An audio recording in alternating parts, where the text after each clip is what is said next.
This video covers section P9, linear inequalities and absolute value inequalities. We're going to start with some interval notation here. An open interval represents the numbers between A and B, but not including A and B. So this is the interval notation. This would be the set builder notation, and this is how it looks on a number line. We use parentheses there. In previous grades, you'd use like open circles, but we're going to start using parentheses here. So this is the open interval, and that just connects to this interval notation. Now the closed interval has brackets, so we're going to see the brackets around A and B.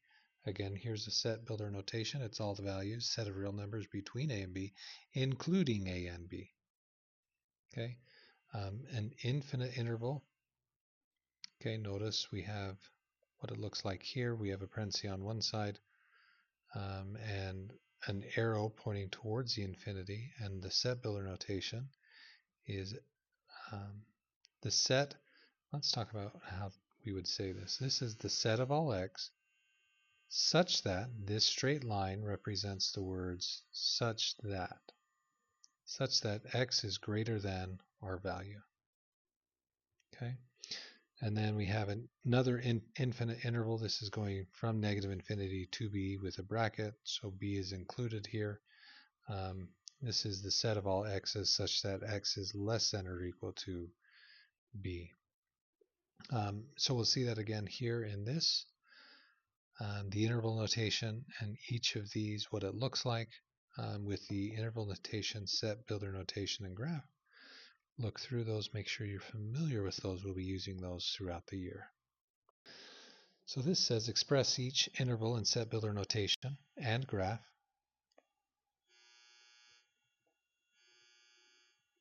So all x such that, now because we have a parentheses, that's just a negative 1 is less than x, which is less than or equal to 4 in a closed brace. And if we have this, we're going to have a bracket here, parenthesis there, and the value in between. 2.5 to 4, we have brackets on both sides, so this is all x's such that 2.5 is less than or equal to x, which is less than or equal to 4. And we have brackets, and it goes in between there. Now we have an infinite interval here. This is all x such that x is greater than negative 4. And to graph this, we have our parenthesis at negative 4, and we're going to go to the right. If you'll do checkpoint 1, finding intersections and unions of two intervals. So to do this, graph each interval on a number line. To find the intersection, take the portion of the number line and the two graphs have in common. To find the union, take the portion of the number line representing the total collection of numbers in the two graphs. So again,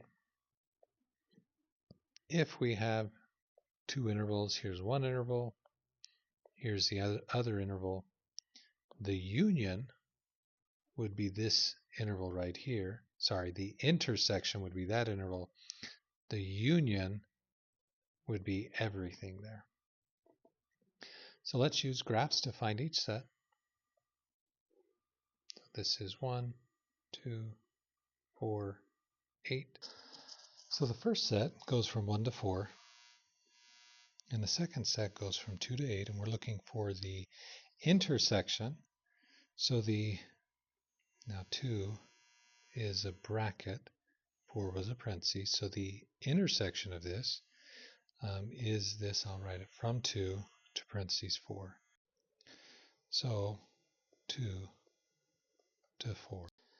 Now in this one we have 1 to 4 union 2 to 8, so we're going to look at the same graph. And this time we're just going to go from 1 to 8. Parentheses on the 1, a bracket on the 8. So if you'll do checkpoint 2, Solving linear inequalities in one variable. Solving linear inequalities in one variable is generally just like solving an equation in one variable. Okay, the addition property, add the same thing to both sides. You can multiply a positive number to both sides. If you multiply by a negative, you have to switch the direction of the inequality. So we see that in this example. Here we're going to multiply by negative 1/4 or divide by negative 4. And so we change the direction of the inequality. That'll be the key thing to remember. So as we solve this, we're going to subtract 3, divide by negative 2, so x, and negative 4, and we switch the direction of the inequality. So x is greater than or equal to negative 4. Show that on a number line with a bracket, and x is greater, so we're going to go towards infinity. The set builder notation, or the interval notation, would be negative 4 with a bracket to infinity. And leave you to do checkpoint 3. Now let's look at example 4. I'm going to add 2x, subtract 5,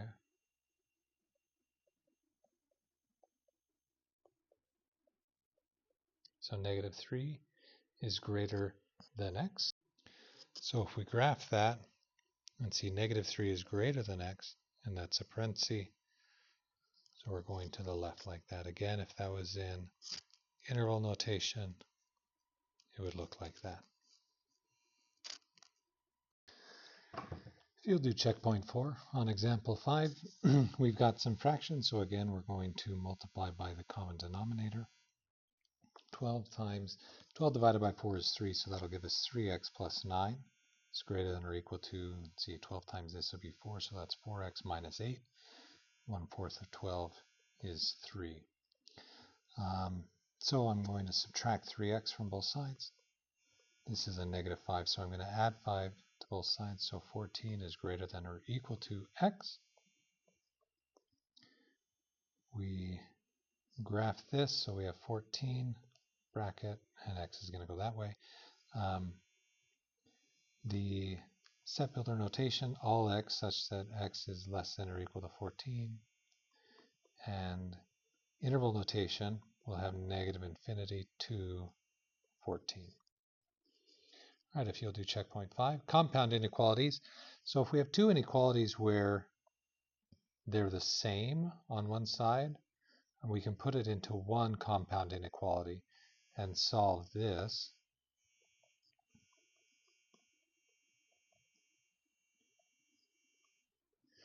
So we'll subtract 1 from every side, the left and the right and the middle. Then we divide by 2. So negative 2 is less than x, which is less than or equal to 1. We'll graph this on a number line. Negative 2, 1. See, we'll have parentheses here and a bracket there, and it's in between for that. All right, if you'll do checkpoint 6, solving an absolute value inequality. So if u is an algebraic expression and c is a positive number, you get that isolated, and then we can write this compound inequality.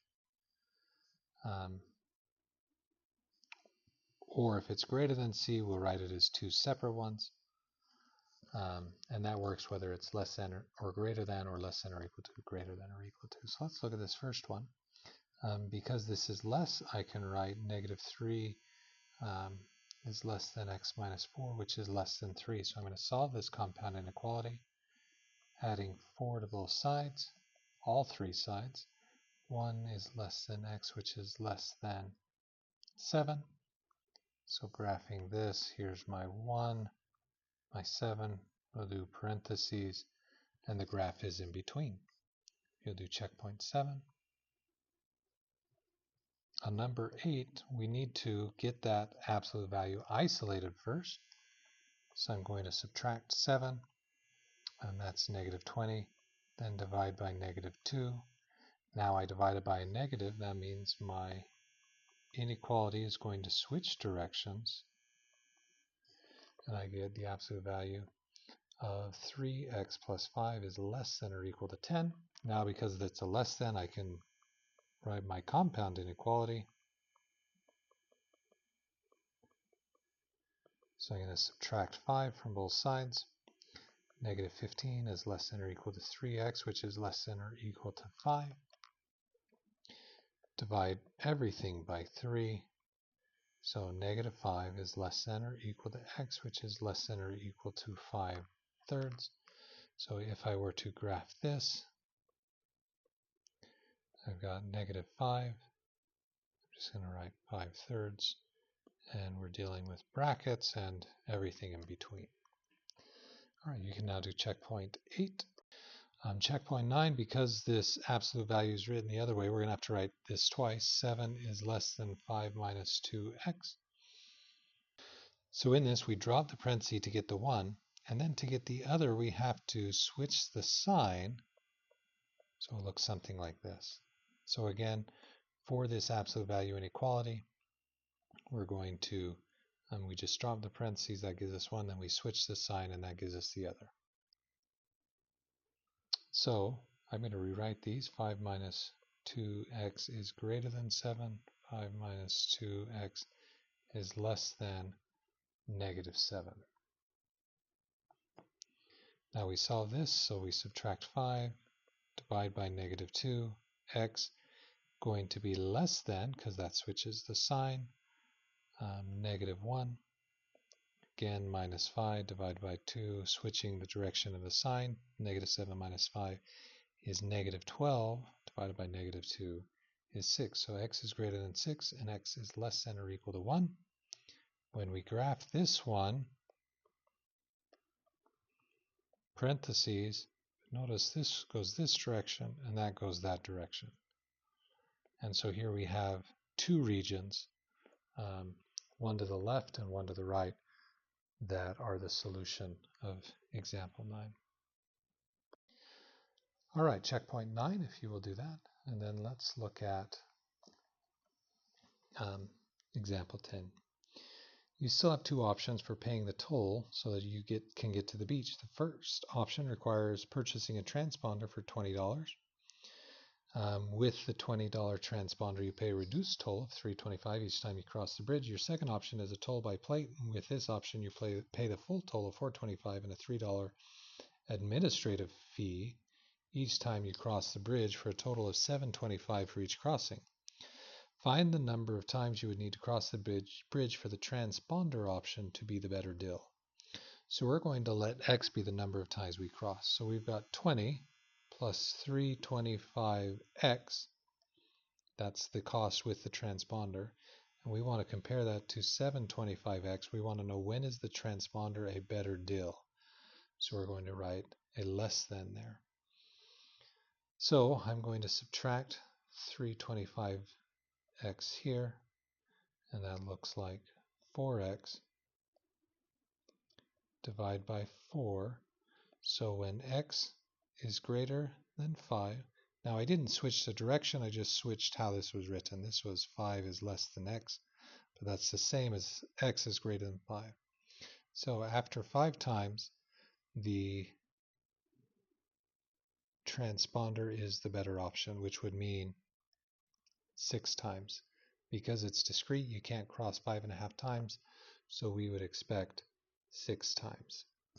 If you will do checkpoint 10, that will finish off not only section 9, but our guided notes for this unit. Thank you for watching.